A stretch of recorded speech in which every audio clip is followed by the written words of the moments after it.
Well, welcome to another edition of Jibe Talking. I know it's been a while. It's been a summer. We've been out sailing our boats, and I'll be honest with you, a lot of us had problems with our boats this year. I had a motor problem, and the Commodore had a motor problem. The person helping to do the engineering had a motor problem. I got 4 stitches, so it's been quite the summer. But we're going to try to come with you with more regularity starting now, probably through spring. But we got a special show for you here tonight. We are at the Change of Watch. Tonight, Phil Fry will be outgoing as Commodore, and our new Commodore will be Mary Alderman. So we thought we'd take advantage of all these people assembled together and get some stories of what went on this summer. So why don't you introduce yourself? I have with me somebody who had quite the travels, but we'll get her to introduce herself. Okay, so I'm Diane Silas. I've been a member with Jolly Roger for about 4 years now. Okay. Yep. So my adventure this year was I purchased a boat in Toronto, Canada, and then when I retired on August the 1st, I went up to Toronto, Canada, and sailed it back to Toledo, Ohio. So all the details, how long did it take for you to get back here? Okay, so I was living on the boat for a month and a half. Two weeks of that was stuck in Canada waiting for parts to come in because I too had motor problems. It just must have been going around this summer. Yeah, I think we needed to be inoculated So, against that. so we're going to start with a question for you. How many sailboats or how many boats do you own at this time? I currently own 6. Maybe, no, 7. My bad, 7. 7 boats. 7 boats. Is this like an obsession, or what is the deal Well, they're with like owning potato 7 chips. boats? You can't just have one. My wife is not even happy that I have one, but that's a whole other story. So let me ask the general question. When you go to Canada, was it difficult in general just to buy a boat and leave Canada with it? Let's start with that. I thought it was going to be much harder than it was. I prepared all kinds of documentation, thinking I'd have to prove that the motor was EPA compliant. When I got to Buffalo, New York to actually check in with customs, I had to check in on an iPad, and no one ever physically actually came to look at the boat or collect any paperwork, so it was easier than I thought it would be. Really? That's Yes, it, huh? that's it. Now, I might not have done it correctly. We'll find out. Let's not talk about that in Yeah, case somebody just in case is someone actually listening. listening. Yeah. Yep. But yeah, I Okay. did prepare to have all the documentations with me. So you got the boat in Toronto. Got the boat in Toronto. Okay. And then, now talk to me a little bit about, my understanding is that there was you, but there were segments of it that you had to have extra people or something Yes, actually. required? Okay, so going across Lake Ontario, I sailed solo with my dog, Patron. Okay. When I got to the part where I had to go down the Welland Canal, I have to have 2 crew in the direction I'm going. So I found some friends in Canada, and they hopped on board crew for the day.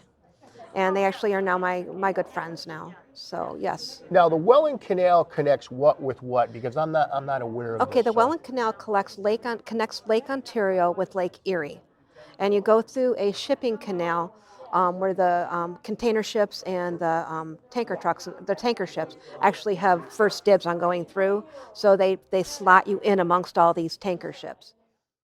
Now, is it a lock system? Yes, actually, there's 8 locks. The last lock is actually more of like a nod to being a lock, but yeah, you have to go through lock gates, and you start way down on the low end, and then in the direction I was going, they bring you up to about 4 feet from the top of the lock, which actually ends up being quite a lot of water.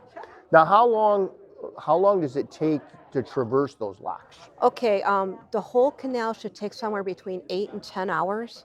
I probably would have gotten through a little bit sooner, but my engine died between locks 2 and 3, and we were trying to like get it going. It was actually my high pressure fuel pump that had like conked out, and they ended up it's called rafting us, and where they tie us up against the side of another boat. Okay. So they rafted us up against a retired Coast Guard cruiser, Okay.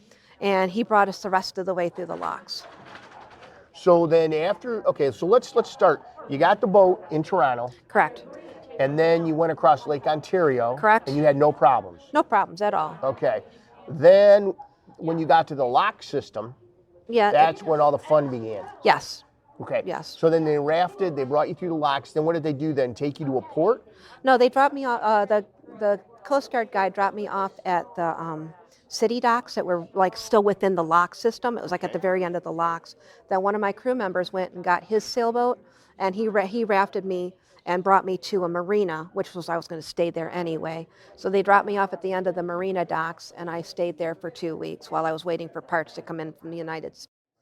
Okay, so you waited for 2 weeks. Now, did you put the parts in yourself, or did somebody at the marina do that then? Actually had to hire a mechanic. Once the parts came in, the mechanic came out and he did that for me. Not to be funny, but that time of year, it's amazing you could even get a mechanic within a 2-week period to come out. I agree. And it's like the only reason they didn't want to come out is because I didn't have the part on hand, and it would take them 2 weeks to remanufacture my existing fuel pump. Okay, so then right now you are in a marina just outside the lock system. Now, are you in Canada or the United States? No, that's very much still Canada. Okay. I don't hit landfall in the United States till I got to Buffalo, New York, which was my next stop. Okay, so they got you fixed. They got me fixed. And then you went from there to Buffalo? To Buffalo, now, New York. How long did that take? About? Just a day. A day? I generally, my sailing ended up taking about 6 to 7 hours each day, or not less, because I would generally do about 30 to 40 nautical miles in a day. And you're by yourself at this point? Yes, just me and the dog. Now, your boat setup, did you have a jib furler on it? Yes, I have a roller furler. All my Okay. lines are run to the cockpit. Okay. So once I was underway, I did not go forward at all. I wore my life vest, and I had a lifeline clipped to the boat, and I had a line that ran from the cockpit up to the front of the boat. In case I had to go forward, I would just like reclip onto that line, and that like a would take lazy jack, not lazy jacks. What do they call those? Jack lines? Or? Yeah, like a jack line. Is that what they call it? I think know. that is what they call it. it. We'll just call it that. No one will know that listening sounds anyways. that sounds right. So then on your vest, then did you have like something you hooked one end of the vest and one end of the line when you would go forward? Yes. Okay. Yes. So you got to Buffalo, then did you have to stay there for a while? Or No, I stayed there overnight because it was Okay. already getting later. And then the next morning I took off and started on my route back, because I had to go across the entire route of Lake Erie. Right. So then Buffalo, you sailed from Buffalo to where? I believe it was Dunkirk. Now where's Dunkirk? Dunkirk is southwest of Buffalo. It's all So it's along still the in New southern York. edge. It's still in New York. Okay, Yes. so you went from Buffalo to Dunkirk, stayed overnight, and then you went from Dunkirk to I believe it was Conneaut. Okay. And we had That's actually Ohio. That is actually Ohio. No, wait. Excuse me. Dunkirk to Presque Isle, which is in Pennsylvania. Okay. So I actually anchored out at Presque Isle State Park. I highly recommend. That was really pretty. That was nice? Yeah, very, very Now nice. that's on Lake Erie. This is all on Lake Erie now. So the state park, it has kind of a protected anchorage then? Yes, there is a protected anchorage. Where I was at, it was. I didn't even actually enter where the marina was, because there's actually physically a marina there, and you can actually anchor outside of the marina. But I actually anchored out on a little cove before you entered into that area. Now, how did you know that you were allowed to anchor there? Did you just guess? Did you have a guidebook, or how did you know? I actually, Neil actually loaned me his Richardson guide for Lake Erie, which was very helpful because it Neil said, Whitehead? Yeah, Neil Okay, Whitehead, right. which told me where I could anchor out, where I couldn't anchor out, what I was allowed to do. It told me where all the marinas were. So it was actually quite handy to have a Richardson's guide when you go on a long journey like that. Now, did you have a dinghy to get to shore, or did you just anchor and stay on I just anchored and we stayed on. I could have brought a kayak, but then I would have had to take that over Canada, into Canada on my car, and find a way to stow it on the boat somehow. It would have been annoyance. So we just basically stayed on the boat. So then you anchored out there, and then the Anchored next out. day you went to Conneaut, probably then, right? Yes, next day was Conneaut. Okay. And then it's like I had to stay in Conneaut for a couple of days because of the weather. Yeah, I remember watching. It seems like there was a big blow that came in. Yeah. And you had some pretty big. Yeah, the was lake pretty. was getting kind of nasty. Yeah, it was. It's like I tried going out a couple times, and I had to turn around and come back because Lake Erie was just very angry. It's like I was fighting just to even get anywhere. So I decided to be safe than sorry. It was best just to kind of hang out where I was at. Now, how many feet long was the boat that you bought? Okay, it's a 25-foot bayfield. 2 feet of that is actually the bowsprit. So functionally, it's a 23-foot boat, but it is it's a it's called a 25-foot boat. And that was just Phil Fry, the outgoing Commodore. And the reason is he has no common sense, because we were currently having a podcast and he asked me for a pair of pliers. We probably are going to leave this in because it'll make him look goofy. But anyways, nah, Phil's a good guy. Phil's a good guy. So 23. Now, 23 feet. will you be able to bring it into Jolly to dock? Is that Actually, when I parked at the end of the season, when I got done with my trip, I was at Jolly. Okay, so you will be able to leave it at Jolly. I will be able to leave it at Jolly. Now, going out toward Turtle Island to take it to Anchor Point to pull out, I was bumping on the bottom. Okay. So Phil does that all the time when he boats. yeah, we I call him Run understand Aground that. Phil now. You'll hear about that later tonight. Oh, how fun. Yeah. So yeah, Stay away from a Run Aground Phil. There's even a song about him. I believe it. Wait until you hear it. Oh, But anyways, I'm go looking ahead. forward to that. Oh, he's not, but he doesn't know about that part. Yeah. So he won't listen to this ahead of time. So No. go ahead. So I might actually try and put the boat on the Maumee River system. Oh. That way it puts me a little closer to getting out to places like West Sister and things where I won't have to like make a whole leap out to get to Minky's to go out Okay. and to do So you other like to trips. go to West Sister. You like to get eaten by flies, I take it. Is that It why you go wasn't there? too bad, actually. I sailed past it. How close? I was probably within 200-300 feet of it. You got real lucky. I Usually the must have. flies are like so bad. It's like you can't. It's horrible.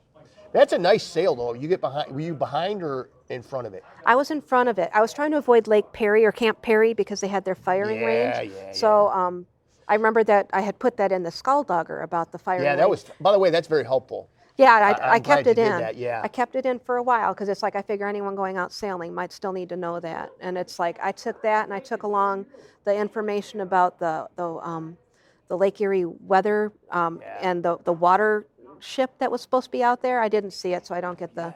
Yeah, I didn't get Phil's $10 reward for finding it first. I don't know if anyone else did.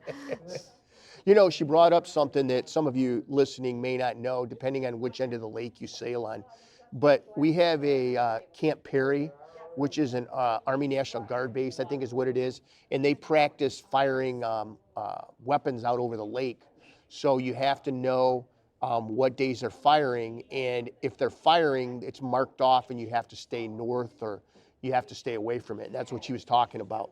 But by the way, have you been on the backside of West Sister?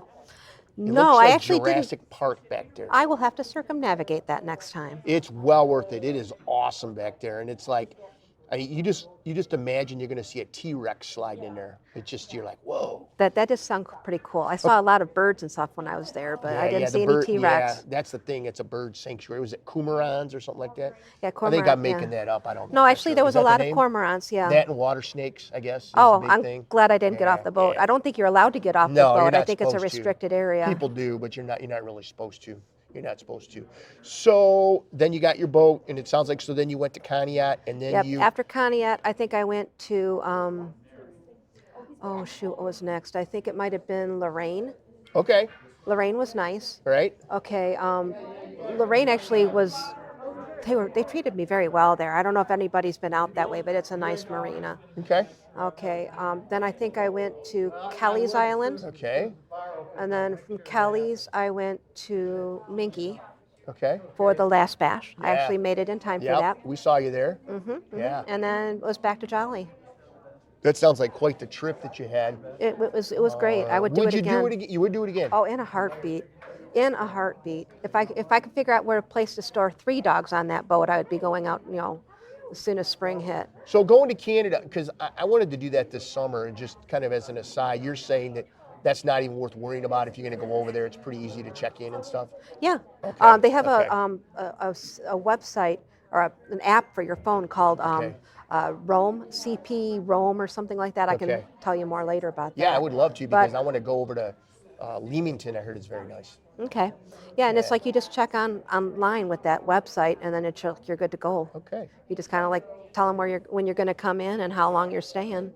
Well, that was quite an adventure. I thank you very much for joining us and sharing that with us. You're very welcome. I highly suggest 300 nautical miles is fun for anyone to do. If I can do it, you can.